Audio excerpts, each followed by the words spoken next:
Bonjour et bienvenue dans ce court vidéo vous montrant les deux nouvelles fonctionnalités d'affichage graphique disponibles dans Trimble Access 2022.01.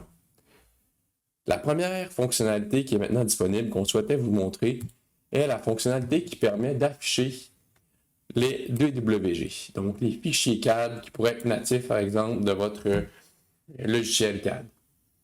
Donc, si on s'en va dans le gestionnaire de couches juste ici, que je décoche subdivision qui est sous le format DWG et que je le recoche, à ce moment-ci, je vais pouvoir visualiser et non sélectionner mon DWG.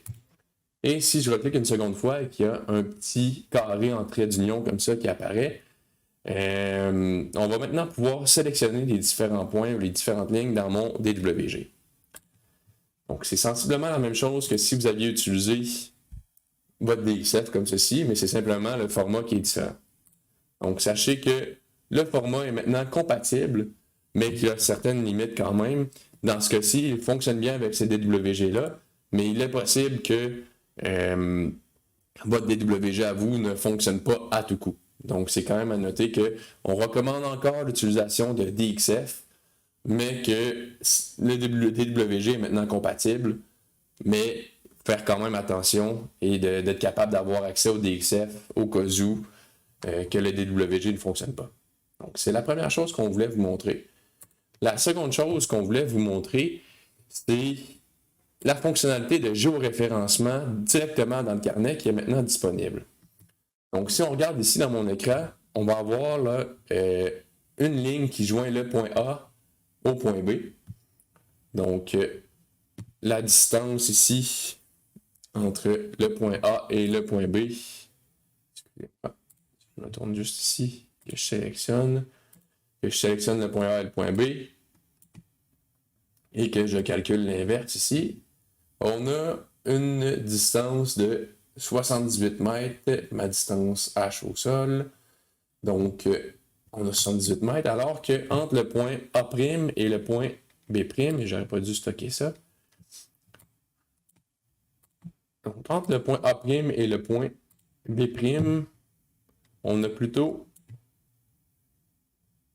une distance, je calcule l'inverse, de 100 mètres. Donc, ce qu'on va venir faire, c'est qu'on va venir déplacer notre fichier CAD ici vers les points A' et B' au lieu d'être au point A et B. Donc, pour faire ça, ce qu'on va venir faire ici, c'est qu'on va venir aller dans Cogo. On va aller ensuite dans Ajuster, puis Carte géoréférencée. On va dire à Trimble Access qu'on veut partir du point A et du point B pour se diriger vers les points A' et B'.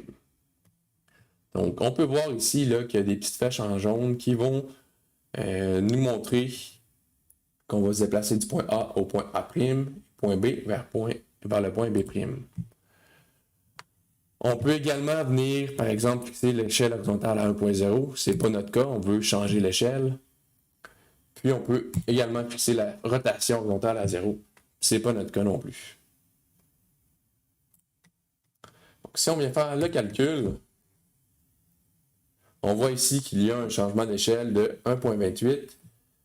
Il n'y a pas eu de rotation. Donc, le plan est resté dans le même angle. Mais il y a quand même une translation qui a été effectuée. On peut voir maintenant là, que notre ligne passe vraiment du point A' au point B'. Il y a également un nom de fichier subdiv.wld qui, lui, va venir enregistrer cette translation, rotation, changement d'échelle qu'on vient d'effectuer. Si on est satisfait avec cette transformation-là qu'on vient d'effectuer, on peut la stocker. Ou encore, on pourrait venir faire précédent, par exemple, et précédent, on retournerait à ce qu'on avait auparavant, donc la ligne qui passe réellement entre le point A et le point B.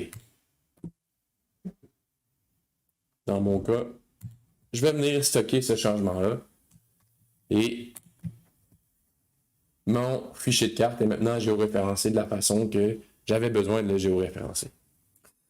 Donc, voici les deux nouvelles fonctionnalités d'affichage graphique de fond de carte qui sont maintenant disponibles dans la nouvelle version de Trimble Access.